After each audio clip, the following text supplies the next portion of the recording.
नमस्कार, knocking-news.com में आपका स्वागत है। मैं हूं गिरिजेश वशिष्ठ। HMPV यानी ह्यूमन मेटा न्यूमो वायरस बड़ा दुख दे रहा है आजकल। वायरस नहीं दे रहा है, वायरस को लेकर जो लोग चकल्लस कर रहे हैं वो दुख दे रहे हैं। मीडिया में हेडलाइंस बन रही हैं कि अगर ऐसा हुआ तो कैसे पहचाने आपको हो गया है, कहीं आपको ना हो जाए, क्या सावधानी बरतें, क्या प्रिकॉशन रखें, ये करें, ये ना करें, वो ना करें, कौन लोग सावधान रहें, कौन लोग ना रहें। एक पूरा एक माहौल बनाने की कोशिश हो रही है, पैनिक क्रिएट करने की कोशिश हो रही है, एक अफरा तफरी मचाने की कोशिश हो रही है, डराया जा रहा है आपको। कोविड के साथ तुलना कर रहे हैं, कोई कुछ कर रहे हैं, कोई कुछ कर रहे हैं, और सरकार ने कहा है, अच्छा लग रहा है कि सरकार कह रही है पैनिक की ज़रूरत नहीं है। तो अब हमको ये सच्चाई जाननी पड़ेगी कि ये वायरस है क्या, इस वायरस से डरें या ना डरें, ये किस किस को हो सकता है, ये खतरनाक है या नहीं है तो कितना है, दुनिया में कहाँ कहाँ कैसे कैसे फैल रहा है, वगैरह वगैरह। तो आज मैं सरल से सरल तरीके से आपको इस वायरस के बारे में समझाऊंगा। कहीं मत जाइए, चैनल को सब्सक्राइब कर लीजिए, मैं अभी हाजिर होता हूं।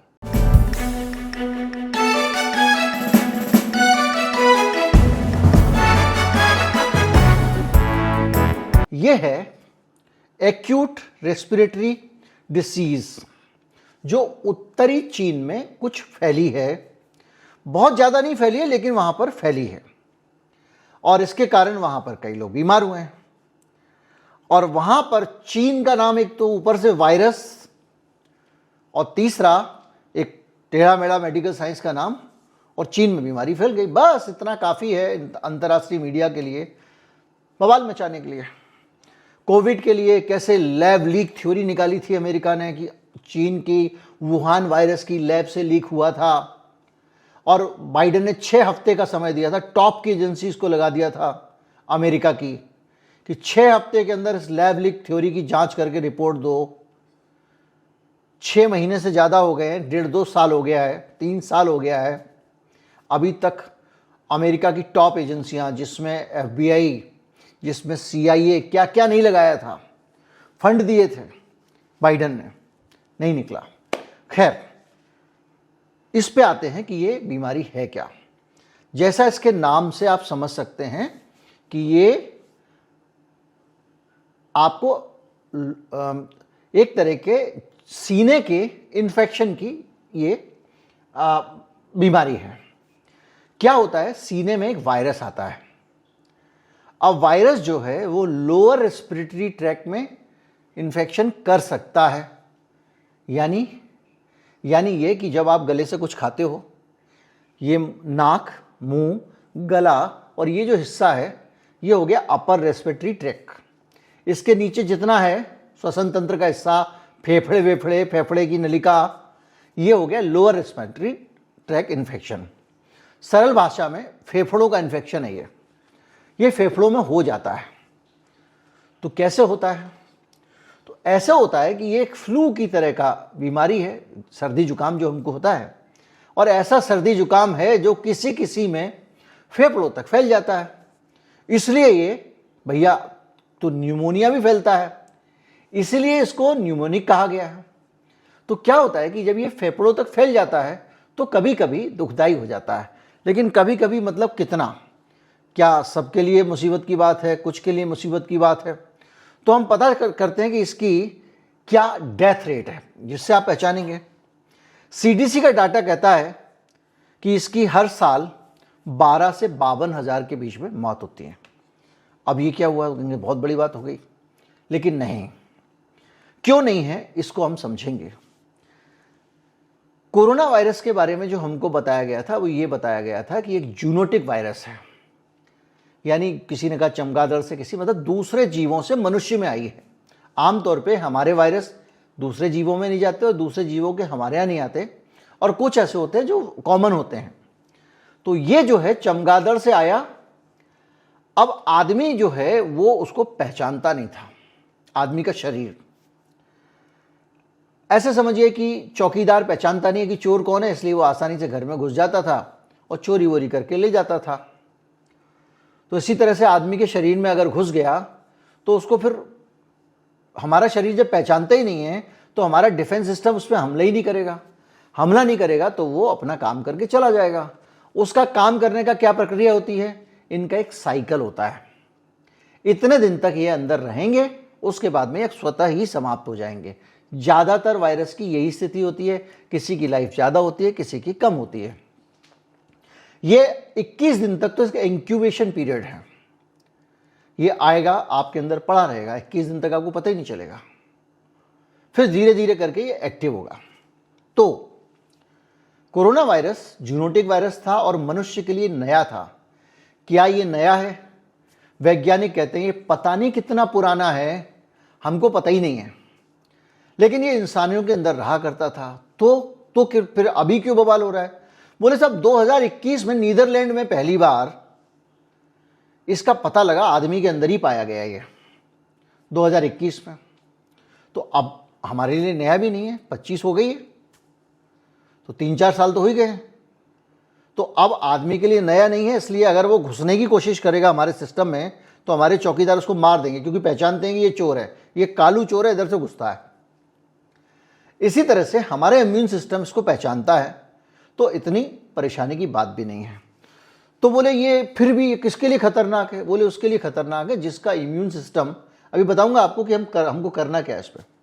जिसका इम्यून सिस्टम वीक है, कमज़ोर है, वो उसकी घुसपैठ को रोक नहीं पाता है, इसलिए खतरनाक है।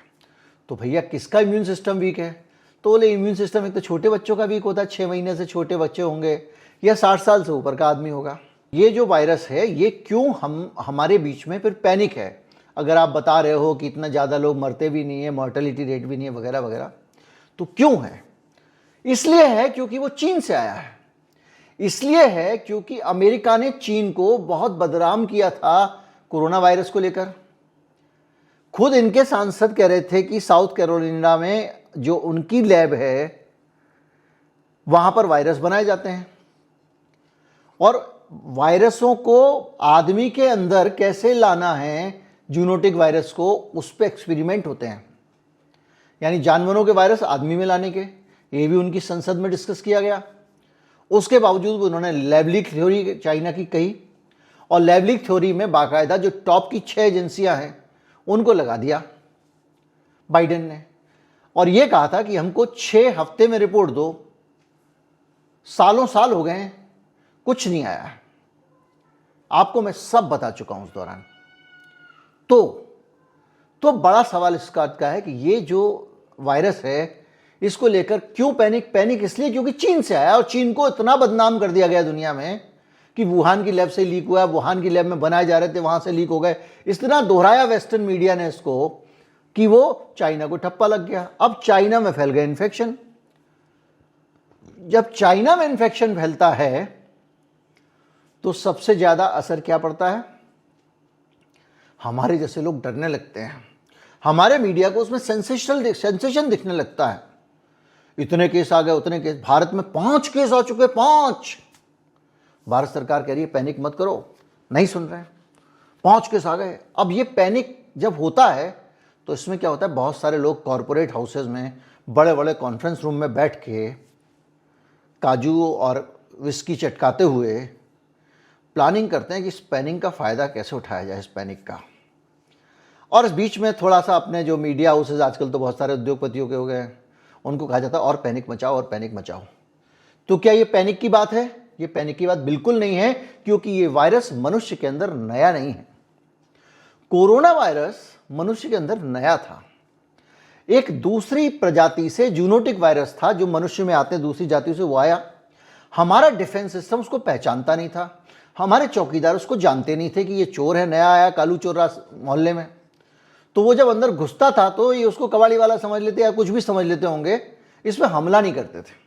तो हमारा डिफेंस सिस्टम उस पर हमला नहीं करता था। फिर धीरे धीरे इन्फेक्शन फैला। इन्फेक्शन फैलने से हमारे शरीरों के अंदर एंटीबॉडीज़ बने, और उस एंटीबॉडीज़ ने इसको पहचानना शुरू कर दिया। तो अब कोरोना का इन्फेक्शन हमको हो भी रहा है, ठीक भी हो जा रहा है, किसी को कुछ पता नहीं चल रहा। हज़ारों तरह के वायरस होते हैं फ्लू के, यानी सर्दी खांसी जुकाम के, उनमें से एक वायरस बन गया है और बन जाएगा। तो ऐसे ही ये जो नया वाला वायरस आया है HMPV, ये भी 2001 से हमारे यहां पर है, हमारे शरीरों के अंदर घूम रहा है। 2001 से 2025 मतलब 24 साल से ये इंसानों के अंदर घूम रहा है, उनको इन्फेक्शन दे रहा है और तथाकथित रूप से लोगों की जान भी ले रहा है, जैसा कि इनका दावा है। लेकिन वो जान ज़्यादा लेता नहीं है, इस पर हम आएंगे। पहले ये समझिए कि किसको इससे खतरा है। तो जो खतरा बताया जा रहा है और हमसे कितना खतरा है, हमारी गलतियों से, पैनिक से हम कितना खतरा मोल ले रहे हैं, इस पर भी मैं आऊँगा। इसके बहुत सारे पहलू हैं। 5 साल से छोटे बच्चे और 75 साल से बड़े बुजुर्ग, इनके अंदर खतरा है। क्यों? क्योंकि इनका इम्यून सिस्टम वीक होता है। भाई जिसका इम्यून सिस्टम वीक होता है उसके लिए हर वायरस खतरा है, तो ये भी खतरा है। इसको ये कहा जाता है कि जब फ्लू होता है ना, सर्दी खांसी जुकाम, तो यहां तक रहता है, गले तक। गले से ऊपर का मतलब अपर रेस्पिरेटरी ट्रैक, जहां नीचे गया फेफड़ों में वो हो जाता है लोअर रेस्पिरेटरी ट्रैक। कहा जा रहा है कि ये वाला जो फ्लू का वायरस है ये नीचे तक चला जाता है, फेफड़ों में चला जाता है। इसलिए इससे थोड़ा सा खतरे की बात है, चिंता की बात है। ठीक है भैया, चिंता की बात है, खतरे की बात। तो इसके सिम्टम्स क्या हैं? सिम्टम ये है, इसको खांसी, बुखार और जुकाम ये होता है, और ये कॉमन कोल्ड में भी होता है, इसमें कोई नई चीज़ नहीं है। और ये निमोनिया और ब्रोंकाइटिस भी कर देता है, यानी निमोनिया मतलब फेफड़े और ब्रोंकाइटिस मतलब फेफड़े के अंदर नलियां होती हैं उनके अंदर भी। तो क्या इससे हमको डरने की जरूरत है? तो डरने की जरूरत से पहले तुम डर के कर क्या लोगे, पहले ये सोच लो भैया। अगर वो आ गया तो आप कैसे, आप भैया कालू चोर को गार्ड तो पहचान सकता है, हमारे शरीर का इम्यून सिस्टम पहचान सकता है। 25 साल से है तो इंसानों के अंदर एंटीबॉडीज बन चुके होंगे इसके। 25 साल पहले तो खोजा गया था, उससे पहले पता नहीं कितने सैकड़ों हजार साल पहले से रहा होगा ये शरीर के अंदर। तो हमारा शरीर तो पहचान लेता है, क्योंकि शरीर के पास स्कैनर है, एक्सरे, उससे पता लगा लेता है कालू चोर। आंखों से कालू चोर पता नहीं लगा सकते, यानी कि सिम्टम से आप इस बीमारी को नहीं पहचान सकते। हालांकि हमारे शरीर का डिफेंस सिस्टम जो है वो इसको पहचान लेता है, क्योंकि उसके अंदर एंटीबायोटिक बन चुके हैं। जिसके अंदर एंटीबॉडीज नहीं बने वो नहीं पहचान पाता है। तो आंखों से पहचानना मतलब सिम्टम्स वही हैं जो दूसरे फ्लू के होते हैं। आपको सर्दी खांसी जुकाम हो जाता है या ये वाला वायरस का सर्दी खांसी जुकाम होगा, आपको पता नहीं चलेगा। फिर क्या करोगे? डॉक्टर टेस्ट करेगा। तो क्या करना चाहिए? कोरोना वायरस की जगह हर गली मोहल्ले में टेस्ट करना चाहिए? नहीं, ऐसा कोई टेस्ट भी नहीं बनाया। फिर तो इसको कैसे, 2 तरीके होते हैं टेस्ट करने के। एक होता है एलाइजा टेस्ट। एलाइजा टेस्ट में क्या होता है कि कोई भी जब हमारे शरीर में बीमारी आती है तो उसकी प्रतिक्रिया में कुछ हार्मोन, कुछ केमिकल चेंजेस होते हैं। उन चेंजेस को हम खून से पढ़ लेते हैं कि भैया जैसे आपके शरीर में अगर थायराइड हार्मोन की कमी है, जो आपका T4 होता है या T3 होता है, तो आपका दिमाग क्या करता है, उसको कमी को पूरा करने के लिए TSH बनाता है खूब सारा। अब आप ब्लड में जांच करते हो, TSH बढ़ा हुआ है, इसका मतलब T4 कम होगा, और आप तुरंत जो है T4, डॉक्टर कहता है फिर T4 चेक करो, T4 भी कम निकलता है तो T4 के लिए वो थायराइड देना शुरू कर देता है आपको गोली।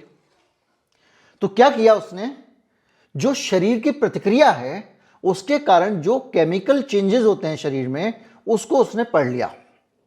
तो ये हो गया एलाइजा सिस्टम। एक दूसरा सिस्टम होता है RT-PCR सिस्टम। RT-PCR सिस्टम में क्या करते हैं कि वो आपके एक्चुअल वायरस को और बैक्टीरिया को पहचान लेते हैं। उसको पहचानने के लिए, उसकी आत्मा को पहचानने के लिए उसको रेप्लिकेट करते हैं लैब में, फिर उसका नेगेटिव बनाते हैं, DNA RNA करते हैं, वो बहुत डिटेल हो जाएगी, और उसको ब्लड टेस्ट से सीधे पहचानते हैं कि खून में ये वायरस है या नहीं। पहली चीज एलाइजा में ये पहचानते हैं ऐसा वायरस आने पे हमारे अंदर से क्या प्रतिक्रिया होती है।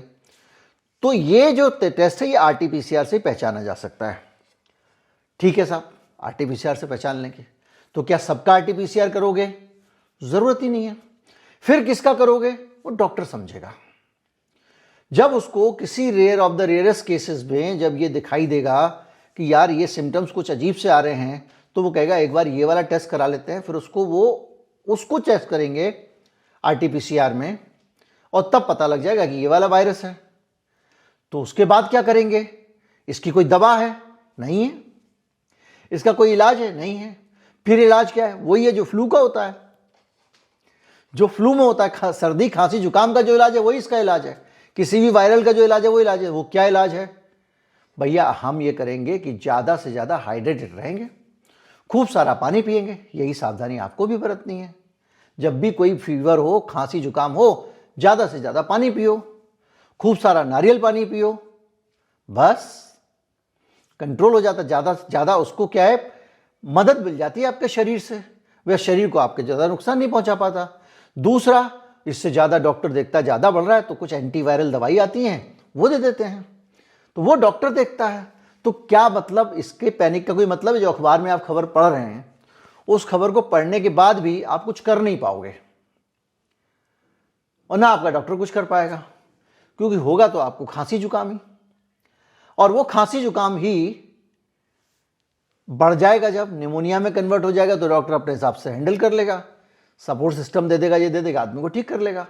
अब वो 3% लोगों में बीमारी होती है, और उसमें से एक केस जो है 10 से 30 केसेस में से एक केस, देखिए जो केसेस इसके हो रहे हैं 10 से 20 केसेस अगर आए लोअर रेस्पिरेटरी ट्रैक्ट इन्फेक्शन के, अगर एक्सरे में आया कि निमोनिया के पैचेस दिख रहे हैं आपके लंग्स में, तो 20 में से एक मामले में ही यह बीमारी हो सकती है, और इसमें ब्रोंकाइटिस या निमोनिया जो वो बीमारी हो सकती है। अब देखिए ये जो एक केस आ रहा है इसमें से भी 30 केसेस में से एक केस को अस्पताल में भर्ती करने की जरूरत है। जो केसेस आए थे 20 में से एक नीचे इन्फेक्शन जाता है, उस एक जैसे 30 केसों में से एक केस को आपको हॉस्पिटलाइज करने की जरूरत पड़ती है, और हॉस्पिटल में 99% केसेस ठीक हो जाते हैं। फिर क्या होगा? उनको देना पड़ेगी सपोर्टिव केयर, एंटीवायरल और वैक्सीन। वैक्सीन इस वायरस की कोई बनी नहीं है, और वायरस की वैक्सीन की ज़रूरत इस तरह तो बिल्कुल नहीं है, क्योंकि वैक्सीन को लेकर बहुत सारी चीज़ें हैं, और वैक्सीन कई तरीके से अगर फ़ायदा करती है तो कई तरीके से नुकसान भी करती है। इसको अलग अलग वीडियो में हम डिस्कस कर चुके हैं। तब आप क्या करोगे? तो आपको ये समझाया जा रहा है मास्क पहन के रहो, मत रहना। क्यों? मास्क पहन के उनको रहना है जिनके अंदर ये इन्फेक्शन है या ऐसे सिम्टम्स हैं। अगर आपको फ्लू के सिम्टम्स हैं, खांसी जुकाम ज्यादा हो रहा है, तो मास्क पहन लो। क्यों? क्योंकि ये जो फैलता है ये खांसी जुकाम की तरह ही फैलता है। आपने खांसा, गले से बारीक बारीक ड्रॉपलेट निकली, उसी दौरान उसी आसपास कोई आदमी था, वो सामने खड़ा हुआ था या वहां से पास हुआ, उसकी सांस के साथ ड्रॉपलेट चली गई, तो 1000-2000 में से एक आदमी को बीमारी पकड़ लेती है। उस एक आदमी को पकड़ने के बाद 30 में से एक को लंग्स में इन्फेक्शन होता है, और जिस एक को इन्फेक्शन होता है ऐसे 30 में से एक को अस्पताल में भर्ती कराने की जरूरत होती है। ऐसे सरल में समझ लें। तो फिर मास्क आप तभी पहने जो एडवाइस कर रही है सरकार या डॉक्टर कर रहे हैं, जब आपको खुद ये कोई इन्फेक्शन हो जो फैल सकता है। वो तो आपको जुकाम में भी करना है। दूसरा, किसी से हाथ ना मिलाएं। आपको जुकाम हुआ है, आपने किसी से हाथ मिला लिया, पक्का उसको भी हो जाएगा। उसके बहुत ज़्यादा चांसेस रहते हैं इसके मुकाबले, तो किसी से हाथ ना मिलाएं। तो आप क्या करें? आप कहेंगे ठीक है भैया, मैं तो जेब में जो है एक मस्त वाली वो रखता हूं।